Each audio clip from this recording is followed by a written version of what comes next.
Hi, I'm Davy. I'm awesome. Welcome to Davy's Awesome Stories. Well, I tell funny stories from my past or go on a rant in an effort to make you laugh. I've done many videos on stupid warnings, but this is only the third on stupid instructions. It's a little different. Like a warning is, hey, don't do this, even though you probably should. Instructions, telling you how to use it. How did you not know this? First one I'm going to get to.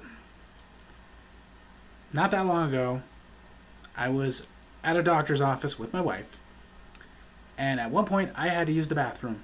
And like most doctor's offices, they don't have like the bathrooms with all the urinals and stalls. It's usually just a one at a time kind of bathroom. But I went into the bathroom, and as I walked up to the toilet, I saw a printed out paper sign on the back of the tank that said, "Lift seat before using." What gets me about that is not only is that a no duh kind of situation, but this wasn't like a sign that came with the toilet. This was like they printed it out on their computer and stuck it to the toilet to let you people know that you need to lift the seat first.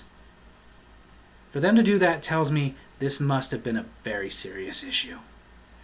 Like, this wasn't something that happened once.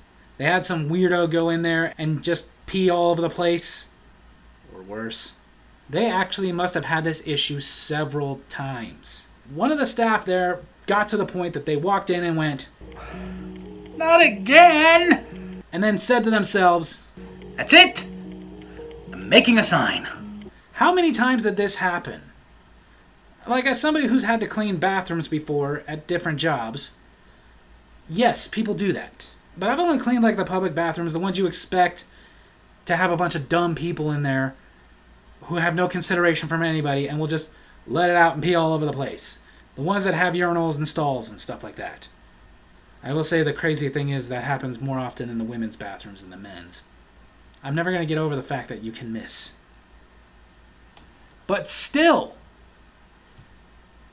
at a doctor's office of all places, where they had the courtesy of letting you use the bathroom in private, you had to do this so often that they had to make a friggin' sign?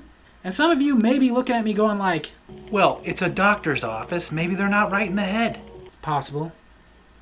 Except this wasn't really the place for that. I had taken my wife to the gynecologist. Next one. A while ago, my wife, my kids, and I, we were at a public swimming pool. And they have tons of signs. I was done swimming, and you know what it's like. Sometimes you're done swimming, you're just drying off, you're kind of bored, you read the signs.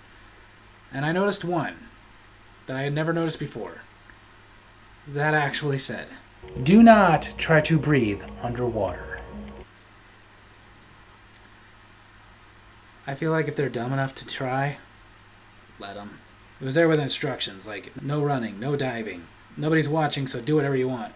But still, who needed to be told, don't try to breathe underwater? Like, how many people died before one finally survived long enough to tell them, "I was trying to see if I had gills. My brother was too. I'm gonna miss you."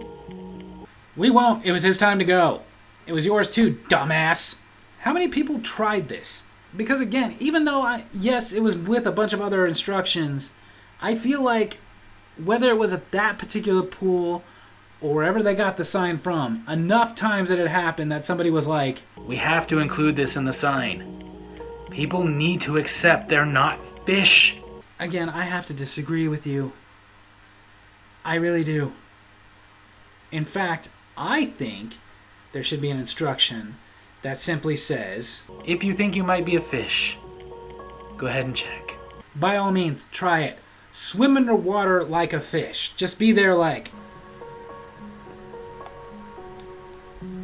we are finished with you. Society is done. It has nothing to offer you. You definitely have nothing to offer it if you can't figure out that you breathe air, not water. I really wonder how many times this was an issue. How many times somebody had to give bad news to parents like, "We're sorry for your loss, but you really should have told Brandon he's not Aquaman." I blame Jason Momoa. Because until he came in, none of us wanted to be Aquaman. He was a dork. Last one I'm going to get into today. I was walking up to an elevator. And on the elevator, there was a sign that said, "Push up to go up. Push down to go down." there has to be a story. This sign wasn't taped to the wall. It was definitely stuck on there with some like wall mounting stuff. But this was definitely a sign that they had specially made. How often was this an issue? How often was that an issue? How tired did they get of hearing people go, "I'm stuck! Help! Help! Help!" and finding out that they weren't stuck, they just didn't know what to do. They just didn't know that they needed to push something. What else were they doing? Were they just like banging on the freaking door going, "Please open! I need to get to my appointment." maybe asking where this was? This was later at one of my doctor's appointments. Just a routine checkup. But my doctor at this place was on the 4th floor. And I had been there many times but never noticed it. That right there. Mainly because, like a sane person, I never stopped to look. I would just walk up to the elevator and push up, or in the case of when I was done, push down and wait a second for the door to open and either go to my appointment or go home. But no, apparently there were people sitting there unsure of what to do with an elevator. They had never encountered an elevator in their life. They had just always been on the ground. In this case, I really think that the sign could have been different.